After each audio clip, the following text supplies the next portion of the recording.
At eto yung nangyari nung araw na yon. Sumali ang Team Flip Top sa Family Feud. At eto na nga, bakit ganito ang aking boses? Babalik na ako sa dati kong boses. So yun na nga mga kaibigan, sumali kami. Ako, si Miko, si Shernan at si M-Side. So nakikita mo, paakit na kami ni Mix niyan. Tinatanong ko si Mix, vlog ka ng vlog, hindi ka naman nag-a-upload. Sabi niya, sayang kasi yung mga memory card ko, hindi ko nagagamit, kaya pupunuin ko na lang lahat.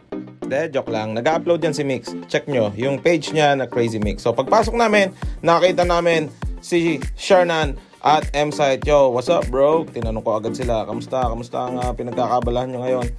Pero bago pa makasagot sila Shernan ay pumasok si Mother Melo. Tinanong niya, okay lang ba kayo dyan? May pagkain dyan? Gusto nyo na ba ng pagkain? Sumagot agad si Mix, opo!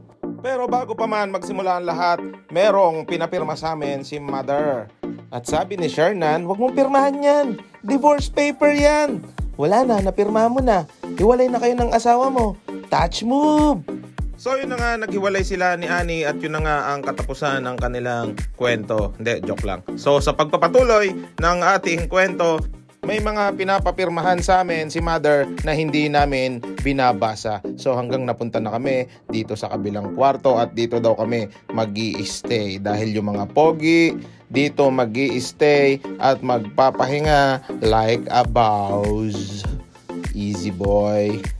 So dumiretso na kami sa makeup room para kami ay i-makeup. At nagulat si M-Site, sabi nung makeup artist, patingin nga ng buhok mo. Sabi ni M-Site, ang pangit nga ng buhok. Oo nga no, ang pangit ng buhok mo, pati mukha.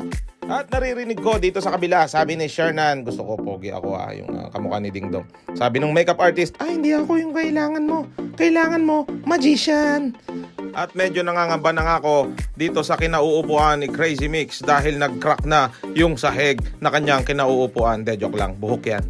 At sabi ni Ateng, ikaw, hindi ka pa ba mag-makeup? Sabi ko, mamaya na ako, huli na yung mga pogi. At nakita ko dito sa gilid na si M-Site ay pinagpapawisan na ng malala dahil sa divorce paper na kanyang pinirmahan. So yun na nga, dumating na yung aking oras para ako'y make-upan. Sabi ni makeup artist, takpan natin yung jag. Hindi dapat makita yung jag sa TV.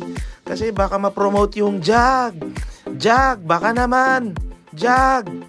At habang nagkikwentuhan kami, sabi ni Shernan, kailangan kami yung manalo dito kasi magpapagawa pa ako ng isa ko pang bahay Sabi nila, galingan nyo, baka naman kulangot ang isagot mo matatalo kayo niyan.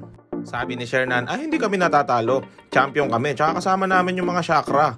Pag kasama mo ang chakra, kahit kailan hindi ka matatalo. Okay? At yun na nga, ayun, talo. Pero it's a good game. Ganun talaga ang buhay. Weather lang yan. May talo, may panalo. At sabi ko sa kanya, galingan mo yung makeup sa akin Gusto ko yung katulad ako ni Crazy Mix, yung napaka-pogi, yung parang Mr. Pogi sa Itbulaga. At narinig ko si Mix, grabe, napaka-pogi ko talaga. Grabe. At yun na nga, naglibot-libot muna ako at nakita ko yung isang kwarto ng aking kuya. Nandito lang sa tabi. Ang aking kamukha. At eto, dito kayo lalagyan ng brief. Ayan, nilagyan na sila ng brief. Hindi ko alam kung ano pang ginawa sa kanila. So, eto pa, pumasok si Papa Emps. Nagbablog din. Lahat kami ay vloggerist. Vlog dito, vlog doon. So, mamaya-maya ay sasabihin na ni ate kung ano ang mechanics ng game. At nagkwentuhan muna kami at picture-picture muna. Dahil ipopost daw kami sa Instagram ni Papa M. So, ito na. So, ito ang gagawin natin. Dapat, yung mga sagot nyo, galing sa inyong mga puso. Sabi ni Shernan, naririnig ko ang tibok ng iyong puso. Ang puso mo, kurapi ka. So, wala kaming ibang pinag-usapan dito, no? Kundi yung mechanics lang ng game, kung magkano ang premyo, kung gaano katagal. At ito na nga mga kaibigan, this is it. Pumasok na ako sa studio. Alam ko ilang beses na ako nakapasok sa studio ng GMA, pero iba pa rin yung kaba hanggang nakapila na kami dito sa may stand na may pindutan at nilalagyan na kami ng kanya-kanyang mga lapel. Family Feud. Here we go. Family Feud. So, medyo kinakabahan na si Shernan, si Crazy Mix at si M-Site dahil eto na yung araw. Eto na yung araw na matatalo kami.